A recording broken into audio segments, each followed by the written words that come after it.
जय श्री हितवंश, राधे राधे। मैं मोनिका आपका स्वागत करती हूँ अपने इस चैनल पर। आज का जो विषय है वो है बुधवार की अष्टमी। मैं केवल जो कल अष्टमी आ रही है उसके विषय में चर्चा नहीं कर रही हूँ। आपकी इस बार बुधवार को जो भी अष्टमी पड़ी मैं उसके विषय में बात कर रही हूँ। देखिए, जैसे कि पूर्णिमा का व्रत, अमावस का व्रत, सूर्य ग्रहण पर किया गया जप दान या फिर चंद्र ग्रहण को किया गया जप दान फलित होता है, ऐसे ही बुधवार की अष्टमी अगर आ जाए या फिर रविवार की कोई सप्तमी आ जाती है तो उस दिन किया गया जप दान भी बहुत ज्यादा फल देने वाला होता है। आज मैं आपको बता रही हूँ कि सूर्य ग्रहण पर आपको पता है कि अगर आप एक माला भी करते हैं किसी मंत्र की, गुरु मंत्र की, गायत्री मंत्र की, किसी भी शाबर मंत्र को अगर आप इस समय में जपते हैं तो वह 10 लाख गुना फल देने वाला होता है। ऐसे ही बुधवारी अष्टमी को अगर आप कोई भी जप तप दान करते हैं तो उसका फल अक्षय हो जाता है। अक्षय का मतलब क्या होता है आप सभी को पता है। क्षय मतलब इसका जो नष्ट हो जाए। आपने कोई कर्म किया गलत तो उसका जो पुण्य है वो नष्ट हो गया, लेकिन इस दिन किया गया जो जप तप दान है वह अक्षय हो जाता है। अक्षय मतलब जिसका कभी नाश नहीं हो सकता, जिसका जो फल है हमेशा बना रहता है। ये बुधवार अष्टमी इतनी ज्यादा लाभकारी है। तो इस दिन हमें बहुत सी चीजें करनी चाहिए। आप माँ भगवती का अभिषेक कर सकते हैं गन्ने के रस से, अनार के रस से, माँ भगवती घी के रस से। 16 श्रृंगार माँ भगवती को आपको अर्पण करने चाहिए। इस दिन किया गया पितृ तर्पण भी बहुत ही ज्यादा लाभकारी है। आपके पितरों को शांति देने वाला है और उनका जो जीवन स्तर है उसको अच्छा करने वाला है। तो देखिए, वो जिस लोक में भी होंगे वहां पर रहकर वो आपको आशीर्वाद देंगे, ब्लेसिंग्स देंगे, आपके जीवन में उन्नति के भी कारण बनेंगे। देखिए, सबको पता है कि पितरों की तृप्ति बहुत ही आवश्यक है। वो आप उनके वंशज हैं तो उनकी तृप्ति अगर होती है तो वो आपको क्या देते हैं, आशीर्वाद देते हैं। तो बुधवार की अष्टमी को आपको पितृ तर्पण या पितरों से निमित्त कोई जाप अवश्य करना चाहिए। या फिर आप ऐसा भी कर सकते हैं कि आप अपने जाप का कुछ फल अपने पितरों के निमित्त कर दें। इससे उनको बहुत ही ज्यादा खुशी मिलती है, तृप्ति मिलती है।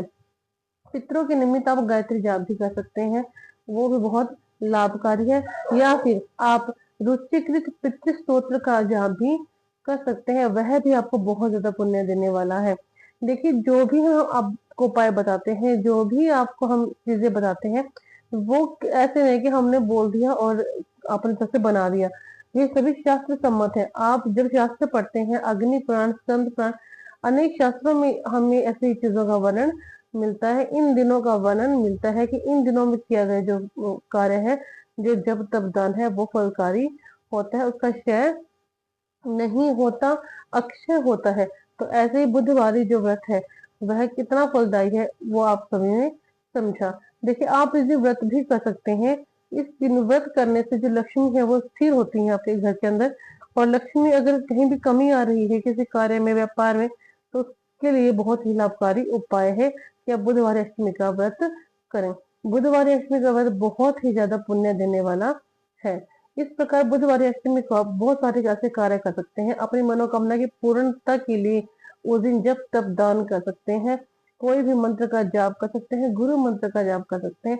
लक्ष्मी प्राप्ति के लिए आप किसी भी रुद्र सूक्त का पाठ करवा सकते हैं, शिव सूक्तम का पाठ करवा सकते हैं या कर सकते हैं अगर आपको आता है। उच्चारण में आपको पता है कि कोई त्रुटि नहीं है। इसके अलावा अगर आपको लगता है कि आपकी पितृ तृप्त नहीं है, किसी प्रकार पितृदोष आपकी कुंडली में आता है, तो इस दिन भी अगर आप कोई जप तप दान करवाते हैं तो उससे वो दोष भी समाप्त हो जाता है। इस प्रकार बहुत से ऐसे उपाय हैं जो हम बुधवार अष्टमी को कर सकते हैं। इसका जो फल है वो अक्षय हो जाता है। जितना ज्यादा आप जप तप दान करते हैं वह उतने ही गुना फल उसका होगा आपको मिलता है। तो आशा करती हूँ कि इस बार आप बुधवार अष्टमी का पूर्ण रूप से फायदा लाभ ले पाएंगे। आप इस दिन अगर आप 1 घंटा देते हैं तो वह 1 घंटा 1 साल में किए गए जब तप के दान के बराबर होता है। अगर आप 10 मिनट भी निकाल पाते हैं, 10 मिनट भी आप देते हैं किसी जाप को, किसी दान को, या फिर कोई भी ऐसा कार्य जो पितरों के निमित्त है, तो देखिए वह भी आपको पूरे साल में किया गया जब तप दान का फल दे जाता है। तो इस मैं आशा करती हूँ कि दिन का आप भरपूर लाभ उठाएंगे। इस दिन आप बहुत सारे जप तप दान करेंगे। अगर ऐसी ही जानकारी आपको अच्छी लगती है तो like and subscribe my channel और मेरा फेसबुक पेज और इंस्टाग्राम आईडी भी आप जरूर फॉलो करें। ऐसी ही अद्भुत जानकारी के लिए आशा करती हूँ कि आपको पसंद आई होंगी। धन्यवाद।